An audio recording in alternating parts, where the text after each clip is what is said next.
अस्सलाम वालेकुम dear viewers, कैसे हैं आप लोग? आप लोगों को यकीनन मैं और डॉक्टर अज़राज खुश नज़र आ रहे हैं। इस खुशी की एक वजह है। खुशी एक ऐसी चीज़ है जिसको हर कोई तलाश करता है, लेकिन आपको शायद पता नहीं है कि दुनिया में मुख्तलिफ इंडेक्स और रिपोर्ट्स जो एनुअली इशू होते हैं, उनमें से एक का नाम है वर्ल्ड हैप्पीनेस रिपोर्ट।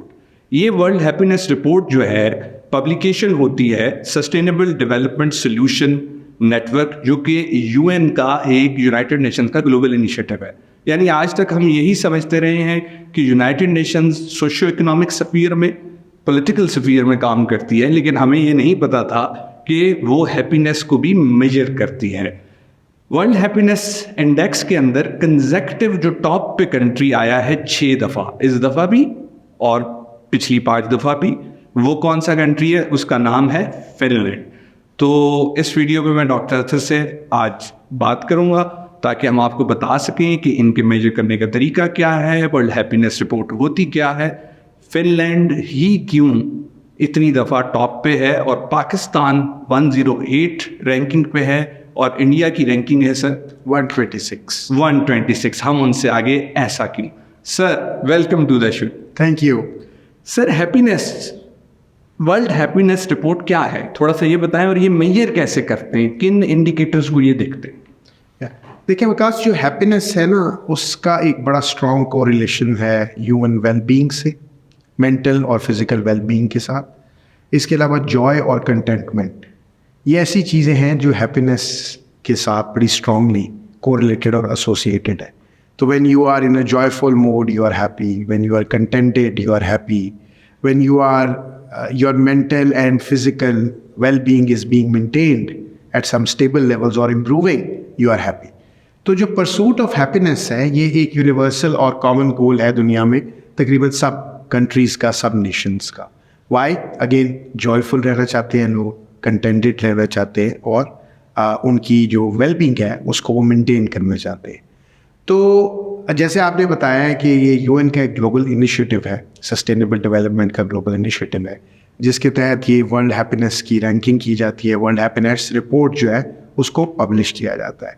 और जैसे आपने बताया तो फिनलैंड बेसिकली थोड़ा सा इधर करेक्शन है ये कि 2023 तक 6 दफ़ा और 2024 की रिपोर्ट में 7वीं दफ़ा हो गया है। यानी it is 7th time consecutive. Yes, 7th time consecutive Finland is the happiest country of the world.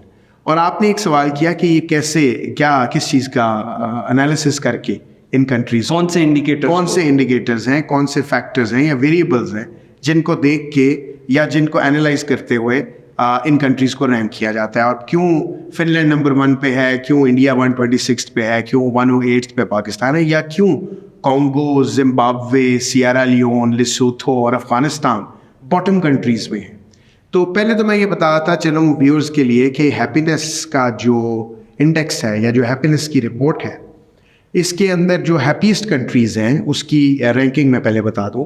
ये Finland is the top most country in this as mentioned by you also earlier, और मैंने भी उसको थोड़ा सा correction ये करते हुए बताया कि इट्स 2024 में ये 7th टाइम कंसेक्यूटिव है। उसके बाद डेनमार्क है, फिर आइसलैंड है, फिर स्वीडन है, फिर इज़राइल है, उसके बाद नेदरलैंड्स, नॉर्वे, लग्जमबर्ग, स्विट्ज़रलैंड और फिर ऑस्ट्रेलिया। तो ये top 10 happiest countries of the world है। यानी हम पाकिस्तानी जहाँ जाना चाहते हैं, यूएस, कनाडा, यूके, ऑस्ट्रेलिया, उनमें से एक है टॉप 10 में। उनमें से सिर्फ एक है और वो है ऑस्ट्रेलिया टॉप 10। बाकी कनाडा टॉप 20 में है, जरूर है, और यूएस टॉप 20 में भी। यूएस मेरा ख्याल है टॉप 20 में भी नहीं है। If I am not, yes, I think US is not amongst the top 20, but Canada is amongst the top 20. Right. तो ऑस्ट्रेलिया 10th के ऊपर है। तो पाकिस्तानी ऑस्ट्रेलिया के लिए भी बड़ी तको-दो करते हैं। मैं खुद भी, आपने एक वीडियो मेरे साथ पहले जी, यूनिवर्सिटी ऑफ सिडनी में, आप सिडनी में मैं पढ़ा और ऑस्ट्रेलिया में मैंने बड़ा अच्छा टाइम गुजारा। तो Australia is no doubt one of the happiest countries of the world. अच्छा, अब आप आते हैं उन फैक्टर्स की तरफ जिनकी बेसिस के ऊपर ये हैप्पीनेस का जो मेजरमेंट की जाती है। उसमें सबसे पहले जो है वो है strong social support in that country. Strong social support से मतलब है कि वहाँ का हेल्थ केयर सिस्टम, वहाँ का एजुकेशन सिस्टम, वहाँ की एम्प्लॉयमेंट अपॉर्चुनिटीज़ या अनएम्प्लॉयमेंट बेनिफिट्स या पोस्ट रिटायरमेंट बेनिफिट्स या कोई और जो लोगों को सोशल सेफ्टी नेट के तौर पे दिए जा सकते हो, जो भी मरात, जो भी उनके लिए ज़रूरियात हैं, उनकी social needs, socio economic needs को मेजर करते हुए वो सोशल सपोर्ट का अगर सिस्टम स्ट्रांग होगा तो वो कंट्री हैप्पी होगी। दूसरा है freedom and trust, freedom of movement, freedom of owning property, freedom of speech, इस तरह trust on government, trust on fellow citizens जितना ज़्यादा होगा वहाँ पे लोगों की सोशल सिक्योरिटी बढ़ेगी। Trust on state and government, because government is an element of state, तो उससे हैप्पीनेस का उनका मेजर जो है या हैप्पीनेस उनकी जो है वो एनहांस करेगी। तीसरा है work life balance. Work life balance के अंदर वीक आवर्स जो हैं वो बड़े रैशनलाइज किए जाते हैं, पेड वेकेशंस बढ़ाई जाती हैं। इसके अलावा फैमिली को फैमिली के हवाले से पर्क्स दिए जाते हैं कि जो फैमिली को जब लोग अटेंड करना है लोगों ने इन terms of paid holidays, in terms of, for example, maternity leave, in terms of paternity leave, in terms of other, paid vacations, which should be granted frequently for a person to look after his or her family. ये एक important factor है। इसके अलावा जो उसमें एक important factor है वो है connection to nature, which means कि आपकी society के अंदर ऐसी landscape हो जो आपको connect करता हो nature के साथ, फॉरेस्ट, रिवर्स, माउंटेन्स, ये चीज़ें बड़ी इंपॉर्टेंट होती हैं क्योंकि लोग बेसिकली हमें दुनिया में जितने मर्जी हम टेक्नोलॉजिकली एडवांस हो जाएं, हम जितनी AI based humanoid robotic systems को अडॉप्ट कर लें, आखिर हम we are made of flesh and blood and bones, और हमारी एक सॉफ्ट साइड है। जो हमारी सॉफ्टवेयर है वो नेचर से कनेक्ट तभी करती है जब हमारी आईज़, हमारे हवासे खमसा 5 सेंसेस, ईयर्स एक बड़ा म्यूजिकल वाटरफॉल को सुन रहे हो, हमारी आईज़ एक बड़े खूबसूरत ग्रेजिंग ग्रीन लैंड को देख रहे हो या पहाड़ों को देख रहे हो, हमारी जो नाक की सेंस है स्मेल करने की वो फ्लावर्स को और ग्रीनरी को स्मेल कर रही हो, तो हम अगर कनेक्ट करेंगे नेचर के साथ तो हमें आई थिंक एक बेहतर हैप्पीनेस का एहसास होगा। और इसके अलावा आउटडोर एक्टिविटीज़ भी लोगों को दी जाए, ये भी उसमें शामिल है। और लास्टली उसमें है लो गैप्स बिटवीन इन क्लासेस, राइट। सो जो आपकी इनकम की इनइक्वालिटीज़ है वो कम होंगी अगर, तो हैव और हैव नॉट्स के दरमियान जो फ़र्क होगा वो कम हो जाएगा, तो लोगों का हैप्पीनेस का मेयार या हैप्पीनेस की जो उनकी फीलिंग है वो बढ़ जाएगी। यानी इन अ नटशेल आपकी बात से मुझे ये समझ आया है कि अगर एक इंसान को जो उसकी बुनियादी ज़रूरियात और सहूलियात हैं वो रियासत की तरफ से मुहैया की जाएंगी और वो फिर मुआशरे को एक सेहतमंद मुआशरा बना देंगी, तो खुशी वहाँ से पैदा होती है। खुशी वहाँ से, ठीक है, बिल्कुल। हर इंसान खुश नज़र आएगा, कतई नज़र इसके कि वो किस क्लास से ताल्लुक़ रखता है। बिल्कुल ठीक कह रहे हो, राइट, यही कहना ऐसे ही ऐसे ही बिल्कुल। तो सर एक मतलब थोड़ा सा ज़रा हट के बट समहाउ रिलेटेड है, इकोनॉमिक विशियस साइकिल एक चीज़ होती है जी। तो आपने जब इसको रिपोर्ट को स्टडी किया और आपने इन कंट्रीज़ की रैंकिंग देखी जो आपने अभी मेंशन की है, तो क्या यहाँ पे इकोनॉमिक विशियस साइकिल नहीं होता?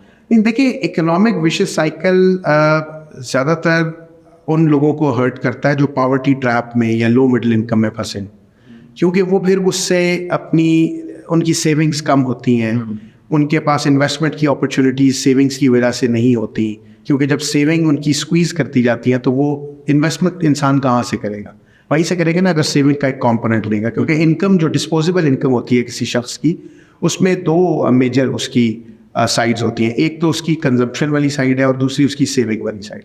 लेकिन अगर किसी की डिस्पोजेबल इनकम बहुत कम हो जाए तो वो कंज्यूम ज़्यादा कर रहा होता है और फिर उसके पास सेविंग का बहुत कम मार्जिन बचता है, तो वो इन्वेस्ट नहीं कर पाता, और इन्वेस्ट नहीं कर पाता तो वो अपने अंदर भी इन्वेस्ट नहीं कर पाता, अपनी फैमिली में नहीं कर पाता, अपनी लाइफ को बेहतर करने के लिए इन्वेस्ट नहीं कर पाता।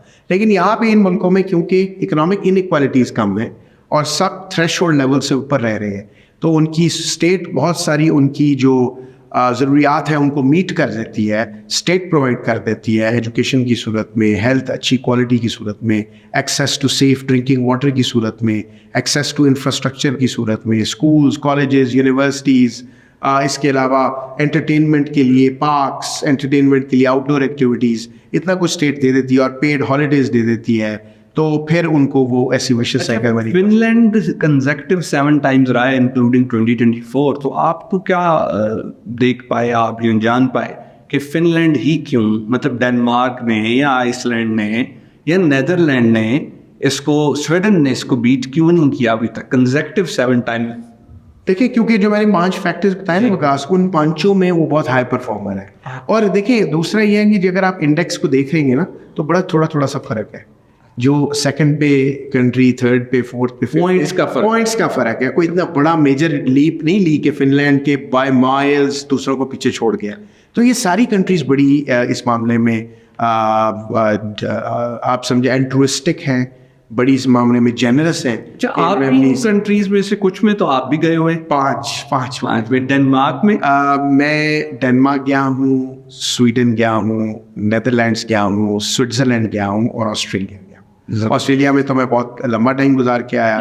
स्विट्जरलैंड, नेदरलैंड्स और डेनमार्क में, और इसके अलावा मैंने बताया आपको डेनमार्क बताया, स्विट्जरलैंड, नेदरलैंड्स, ऑस्ट्रेलिया और स्विट्जरलैंड, ये इनमें स्वीडन। तो इनमें बाकी 4 में मैंने स्वीडन में और इनमें थोड़ा कम टाइम गुजारा है, लेकिन ऑस्ट्रेलिया में मैंने ज़्यादा। Right sir. अच्छा, आप लेट्स से अब डेनमार्क सेकंड पे है, बहरहाल आप गए तो हैं डेनमार्क ना। अब हैप्पीनेस इंडेक्स को आपने पढ़ा भी है, तो डेनमार्क को अगर बताएं, अगर आप हमें, क्योंकि आपने खुद देखा हुआ है, आपको वहाँ पे क्या नज़र आया? देखिए, डेनमार्क की सारी चीज़ें जो मैंने वेरिएबल्स बताए उसमें डेनमार्क बहुत आगे है। मिसलन जो नेचर के साथ कनेक्टिविटी है, अच्छा कमान है वहाँ पे। मैं एक नॉर्दर्न डेनमार्क में एक सिटी है ऑलबर्ग, वहाँ पे मुझे जाने का इत्तेफाक हुआ, ऑलबर्ग यूनिवर्सिटी में, क्योंकि आपने बहुत सारे प्रोग्राम, बहुत सारे शोज मेरे साथ मेरी यूनिवर्सिटीज़ और एजुकेशन अभी बहुत सारे रहते भी हैं, अभी रहते भी हैं कुछ। तो मैं 2019 के जनवरी में ऑलबर्ग गया था। ऑलबर्ग नॉर्दर्न डेनमार्क में ऊपर कोपेनहेगन से मैं कोपेनहेगन लैंड गया, फिर वहाँ से ट्रेन के जरिए मैं ऑलबर्ग गया। विकास, क्या मेमोरीज है, मतलब it's hard to explain in words. जो नेचर के साथ कनेक्टिविटी थी वहाँ पे, वो एट इट्स बेस्ट थी। जो वहाँ पे मौसम था, हालांकि सर्दियाँ थी, लेकिन इतना खूबसूरत वो शाम के टाइम, रात को और मॉर्निंग में और इवन आफ्टरनून्स, और बहुत खूबसूरत हो जाते थे। और वो यूनिवर्सिटी का कैंपस, ऐसा स्प्रॉलिंग कैंपस, और उसके ऊपर जब बड़ा खूबसूरत उनका ऑडिटोरियम था जो सारा ग्लास का बना हुआ था, उसकी वॉल सारी ग्लास की थी। तो जब आप ऑडिटोरियम में लेक्चर के लिए बैठते थे, ऐसे वो उसमें सीटिंग, वो amphitheatre style seating style था, तो बाहर खूबसूरत सा रिवर नज़र आता था ऑलबर्ग का, और ख़ूबसूरत सी वो, मतलब साउंड प्रूफ सा, बाहर से आवाज़ें भी कोई नहीं अंदर, और अंदर लेक्चर की आवाज़ें भी बाहर नहीं जा रही होती थी, लेकिन सारा ग्लास का बना हुआ ऑडिटोरियम। तो बड़ा, इसके अलावा फिर मैंने वहाँ में एजुकेशन सिस्टम, हेल्थ सिस्टम देखी, वो बड़े स्ट्रॉन्ग थे। इकोनॉमिक इनइक्वालिटीज़ तो बिल्कुल नहीं मुझे नजर आई, बैगरी शैगरी ये चीज़ें तो बिल्कुल नहीं, मुझे मैंने तो ऑब्जर्व नहीं की एटलीस्ट। इसके अलावा इंफ्रास्ट्रक्चर बहुत खूबसूरत, और लोगों की वैसे देखने के हर वक्त स्माइली फेसेस, तो I think friendly people, right. अच्छा, अब हम आते हैं पाकिस्तान इस रिपोर्ट के अकॉर्डिंगली 108 पे रैंक कर रहा है जी, और इंडिया जो कि इस वक्त अगर हम कंपैरेटिवली देखें तो इकोनॉमिकली तो माइल्स अहेड है पाकिस्तान से, वो 128 पे है। तो ऐसा क्यों सर? देखिए, इसकी वजह सिर्फ इकोनॉमिक्स नहीं है। अगर इकोनॉमिक्स वजह होती है तो अमेरिका तो सबसे बड़ी इकोनॉमी है, अमेरिका हैप्पीएस्ट होती। मैंने आपको वो 5-6 वेरिएबल्स बताए ना, 5-6 सेक्टर्स बताए कि जिन एरियाज को डोमेन्स बताई रहा, जिनके अंदर देखते हुए वो इसका एनालिसिस। सो इट मीन्स हमारा हेल्थ सिस्टम, हमारी सोसाइटी की रिजिलियंस और बाकी मामला जो आपने इंडिकेटर्स गिनवाए हैं, वो कंपैरिजन में इंडिया से बेहतर है। ये 5 बेहतर होंगे। उसकी वजह मैं भी आपको बता दूं, इंडिया एक ज़्यादा डाइवर्स मुल्क है, ज़्यादा बड़ी आबादी है, उधर ज़्यादा चैलेंजेस हैं in terms of ethnicity, multilingual चीज़ होगी, इकोनॉमिक इनइक्वालिटीज़ भी। देखिए, इकोनॉमिक ग्रोथ हो रही है, लेकिन लॉप साइडेड भी उसमें कोई ना कोई चीज़ होगी। इक्वल इनकम डिस्ट्रीब्यूशन तो नहीं हो रही होगी ना। अब हमने वीडियोज़ की हैं, टाटा की हैं, उनकी रिलायंस की हैं, तो इंडिया में वो ग्रुप आप देखें कितने रिच है, कि बड़े बड़े मुल्कों की इकोनॉमी से बड़े हैं। पाकिस्तान की इकोनॉमी से हमने डिस्कस किया कि टाटा की मार्केट कैपिटलाइजेशन बड़ी होगी in many of our videos, और मैं व्यूअर्स को अर्ज भी करूँगा कि वीडियो ज़रूर देखें, क्योंकि दैट्स एन आई ओपनर कि कैसे एक कंपनी कितने साल पहले स्टार्ट हो के पाकिस्तान की इकोनॉमी से भी बड़ी हो गई। तो इन इंडिकेटर्स में ओवरऑल में पाकिस्तान इंडिया से कोई 17-18 पोजीशंस ऊपर है। राइट। तो इस गुड नोट पे, इस अच्छी बात पे हम अपना आज की डिस्कशन ख़त्म करते हैं कि पाकिस्तान वैसे तो इतनी कोई मुतासिर रैंकिंग नहीं है, लेकिन इंडिया और पाकिस्तान की इंडिपेंडेंस इकट्ठे हुई तो हम इंडिया से काफ़ी आगे हैं, 108 पे हैं और इंडिया 126 पे है। तो अगर आप इस तरह की और वीडियोस देखना चाहते हैं और ये वीडियो कैसी लगी तो कमेंट्स में ज़रूर बताएं। Till next time, take care, अल्लाह हाफ़िज़।